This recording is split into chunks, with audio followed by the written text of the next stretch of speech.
SIR अर्थात special intensive revision अर्थात voter list की गहन पड़ताल, गहन उसकी जांच, एक एक वोटर लिस्ट की, एक एक वोटर आईडी की गहन जांच, ये कार्य पूरे देश में शुरू हो चुका है। बिहार में हुआ, 68 लाख फर्जी वोट पाए गए। अब उत्तर प्रदेश, मध्य प्रदेश, छत्तीसगढ़, राजस्थान, गोवा, तमिलनाडु, केरल, बंगाल, 12 राज्यों में अब शुरू हो चुका है। हमने जो PIL फाइल किया था उसमें हमारी पहली मांग यही थी कि SIR 20 साल 25 साल के बाद नहीं होना चाहिए, SIR हर 5 साल में होना चाहिए, रेगुलर इंटरवल पे होना चाहिए।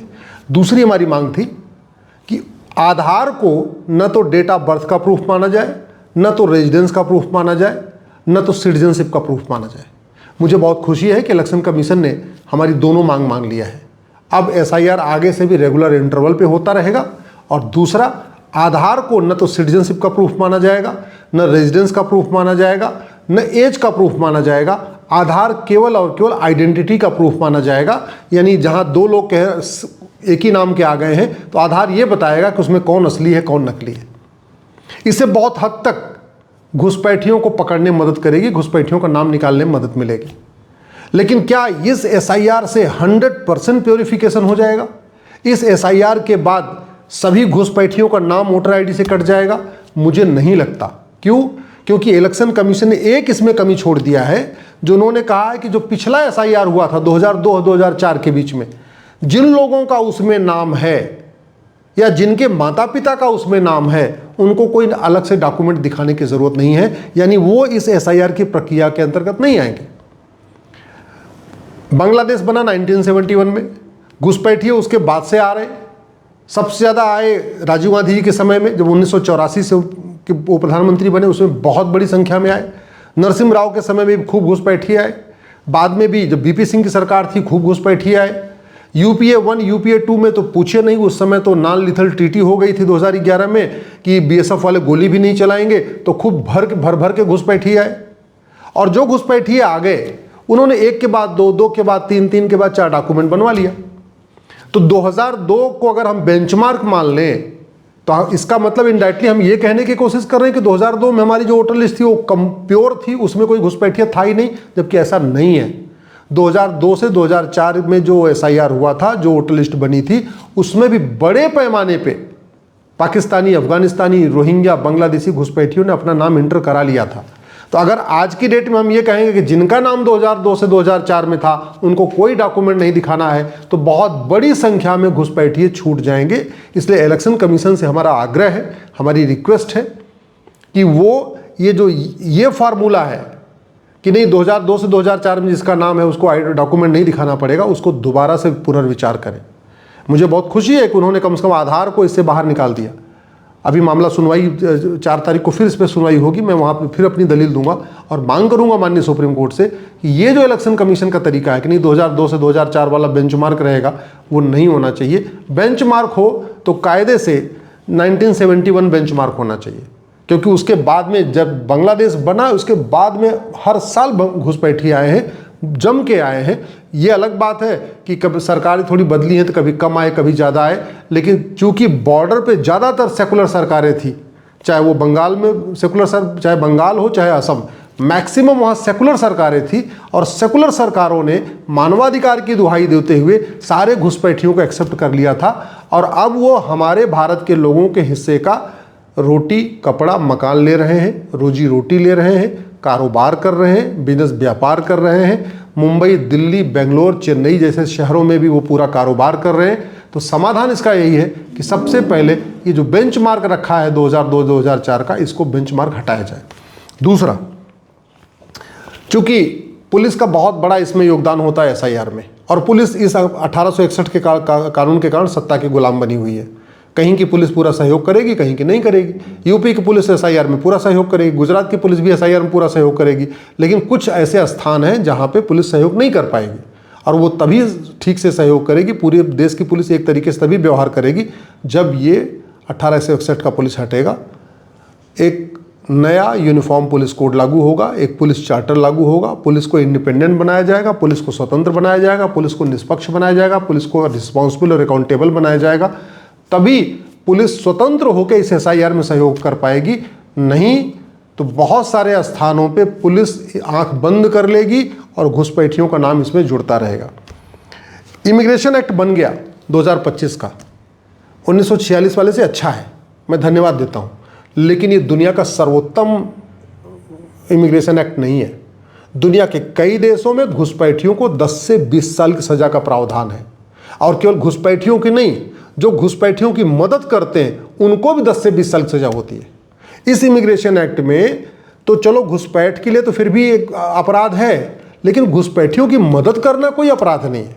इसमें कहीं लिखा ही नहीं है कि जो घुसपैठियों का आधार बनाएगा, जो घुसपैठियों का राशन कार्ड बनाएगा, जो घुसपैठियों को ड्राइविंग लाइसेंस बनाएगा, जो घुसपैठियों को बर्थ सर्टिफिकेट बनाएगा, जो घुसपैठियों को वोटर आईडी में नाम जुड़वाएगा, उसको 10-20 साल सजा होगी, ऐसा कोई प्रावधान नहीं है। इसलिए सरकार से निवेदन है, अगर वो चाहते हैं कि SIR अच्छी तरीके हो और किसी भी घुसपैठिए का नाम वोटर आईडी में न रहे, इस इमिग्रेशन एक्ट को दोबारा फिर से रिव्यू करें, इस इमिग्रेशन को करेक्ट करें। एक बार सिंगापुर का इमिग्रेशन एक्ट देख लें, अमेरिका का इमिग्रेशन एक्ट देख लें, चीन का इमिग्रेशन एक्ट देख लें, जापान का इमिग्रेशन एक्ट देख लें, जर्मनी का इमिग्रेशन एक्ट देख लें, और उसके अनुसार भारत के इमिग्रेशन एक्ट को दुनिया का सर्वोत्तम इमिग्रेशन एक्ट बनाएं, क्योंकि सबसे ज़्यादा खतरा हमारे लिए ही। 15,000 किलोमीटर की बाउंड्री है, उसमें से 4100 किलोमीटर तो सीधे सीधे बांग्लादेश से लगी हुई है, एकदम समतल बाउंड्री है, लोग इधर से उधर आराम से पैदल पार कर लेते हैं। इसलिए हमारा इमिग्रेशन एक्ट सबसे कठोर होना चाहिए दुनिया का। आधार एक्ट तो ये कह रहा है, सेक्शन 9 कह रहा है कि आधार न तो रेजिडेंस का प्रूफ है, न सिटीजनशिप का प्रूफ है। बाद में आधार अथॉरिटी ने नोटिफिकेशन इशू करके कह दिया कि डेट ऑफ बर्थ भी प्रूफ नहीं है। चलो बहुत अच्छी बात है, क्लियरिटी हो गई है।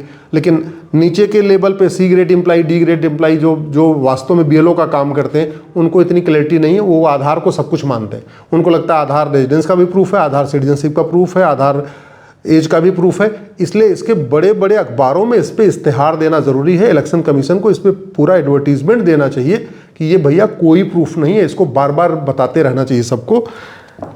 लेकिन जो सबसे बड़ी समस्या है वो रिप्रेजेंटेशन ऑफ पीपल एक्ट। एक तरफ आधार एक्ट ये कहता है कि आधार न तो रेजिडेंस का प्रूफ है, न सिटीजनशिप प्रूफ है, न एज का प्रूफ है, लेकिन रिप्रेजेंटेशन ऑफ पीपल एक्ट में जो फॉर्म 6 है, जो नया वोटर आईडी बनवाने के लिए फॉर्म भरा जाता है, उस फॉर्म को अभी तक बदला नहीं गया। वो फॉर्म ये कहता है कि आधार एज प्रूफ नहीं है। आप जरा सोचिए, पार्लियामेंट के 2 कानून में कितना अंतर है। आधार एक्ट कह रहा है कि आधार एज का प्रूफ नहीं है, रिप्रेजेंटेशन ऑफ पीपल एक्ट 1950 वाला कह रहा है कि नहीं, आधार एज का प्रूफ है। और फॉर्म 6 जो सभी लोग जो नए वोटर होते हैं, जो 18 साल की उम्र में या किसी भी उम्र में अपना वोटर आईडी नाम बनवाते हैं, नई वोटर आईडी बनवाते हैं, वो फॉर्म 6 ही भरते हैं। और फॉर्म 6 में लिखा हुआ है। इसलिए केंद्र सरकार से आग्रह, तत्काल फॉर्म 6 भी बदलें, इमिग्रेशन एक्ट भी बदलें, आधार एक्ट भी बदलें, पुलिस एक्ट भी बदलें, और सबसे इम्पॉर्टेंट इस 1950-51 के रिप्रेजेंटेशन एक्ट को बदलें, फॉर्म 6 को तत्काल बदलें।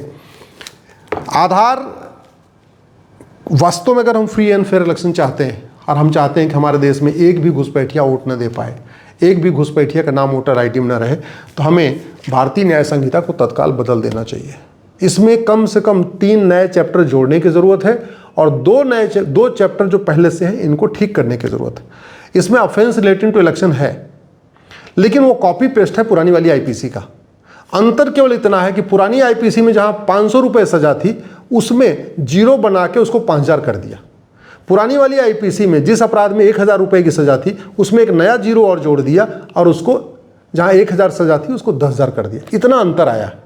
कहते नहीं, नई बोतल में पुरानी शराब। ये BNS में जो चैप्टर 9 है ऑफेंस रिलेटिंग टू इलेक्शन, उसमें यही किया गया है। जहाँ 500 की सज़ा थी उसको 5000 कर दिया, जहाँ 1000 सज़ा थी उसको 10,000 कर दिया। बाकी जो सज़ा का कार्यकाल 6 महीने 1 साल, वो एज इट इज़ रखा हुआ है। तो ऑफेंस रिलेटिंग टू इलेक्शन को सुधारने की ज़रूरत है, उसको कठोर बनाने की ज़रूरत है। हमारे देश में फर्जी डॉक्यूमेंट बनाना जघन्य अपराध नहीं, इसलिए BNS में एक नया चैप्टर जोड़ने की ज़रूरत है, offence relating to fake documentation, offence relating to force documentation, एक नया चैप्टर जोड़ने की ज़रूरत है। हमारे देश में इमिग्रेशन एक्ट जो घुसपैठियों के लिए है, ये कारगर तब होगा जब इस कानून की बजाय BNS में एक नया चैप्टर हो, ऑफेंस रिलेटिंग टू इन्फिल्ट्रेशन।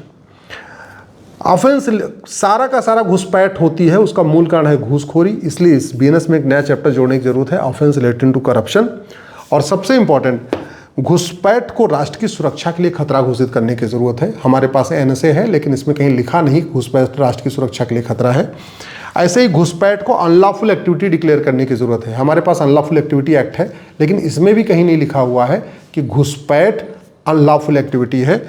घुसपैठ को ऑर्गेनाइज क्राइम डिक्लेयर करने की जरूरत है। ऑर्गेनाइज क्राइम से निपटने के लिए हमारे पास सेक्शन 111 है बीएनएस में, लेकिन उसमें कहीं लिखा नहीं है कि घुसपैठ ऑर्गेनाइज क्राइम है। घुसपैठ अपने आप में एक्ट ऑफ टेररिज्म है, एक्ट ऑफ वॉर है, उससे निपटने के लिए सेक्शन 113 है, लेकिन उसमें भी नहीं लिखा हुआ है कि घुसपैठ एक्ट ऑफ टेररिज्म है। घुसपैठ हमारी राष्ट्रीय संप्रभुता के लिए खतरा है, उससे निपटने के लिए हमारे पास सेक्शन 152 है इसमें, लेकिन उसमें भी नहीं लिखा हुआ है कि हाँ घुसपैठ राष्ट्र की संप्रभुता के लिए खतरा है। घुसपैठ अपने आप में वेजिंग वॉर है, इनडायरेक्ट वॉर है, उसके लिए हमारे पास सेक्शन 147 है, लेकिन 147 में लिखा नहीं है कि घुसपैठ अपने आप में वेजिंग वॉर है। तो वास्तव में अगर हम देश को सुरक्षित करना चाहते हैं तो सबसे पहले बीएनएस को बदलना पड़ेगा, यूएपीए को बदलना पड़ेगा, नेशनल सिक्योरिटी एक्ट को बदलना पड़ेगा, इसी तरीके से रिप्रेजेंटेशन ऑफ पीपल एक्ट को बदलना पड़ेगा, आपको आधार एक्ट को बदलना पड़ेगा, प्रिवेंशन ऑफ करप्शन एक्ट को बदलना पड़ेगा, क्योंकि इस घुसपैठ का मूल कारण घूसखोरी है। जब तक घूसखोरी बंद नहीं होगी घुसपैठ नहीं बंद होगी। और जो लोग घुसपैठियों की मदद करते हैं उनकी नागरिकता खत्म करने के प्रावधान करना पड़ेगा, उसके लिए 1955 का सिटीजनशिप एक्ट बदलना पड़ेगा। ये फॉरेनर एक्ट, इमिग्रेशन एक्ट जो 2025 बना है पहले से अच्छा है, लेकिन अभी भी बहुत अच्छा नहीं है, इसमें कानून का खौफ नहीं पैदा हो रहा है, तो इसको भी बदलना पड़ेगा। और सबसे इम्पॉर्टेंट एक uniform police code, uniform judicial code, uniform administrative code लागू करना पड़ेगा। घुसपैठी अपने आप भाग जाएंगे, मैं गारंटी के साथ कहता हूँ। जिस दिन एक कानून बना दिया गया कि जो घुसपैठिए भारत में हैं या जो घुसपैठियों की मदद करते हैं उनकी 100% प्रॉपर्टी जब्त होगी, उनकी नागरिकता खत्म होगी, साल भर के अंदर उनको आजीवन कारावास की सजा होगी। ये कानून हमने बना दिया, 90% घुसपैठिए अपने आप भाग जाएंगे, एसआईआर बहुत अच्छा हो जाएगा, वोटर लिस्ट हमारी बहुत अच्छी हो जाएगी, कोई फर्जी वोटर आईडी बनवाएगा नहीं, फर्जी डॉक्यूमेंट बनवाएगा नहीं। लेकिन तरीका यही है, ये कानून बदलना पड़ेगा। अदरवाइज जैसे असम में एनआरसी फेल हो गई, ऐसे ही एसआईआर भी फेल हो जाएगा।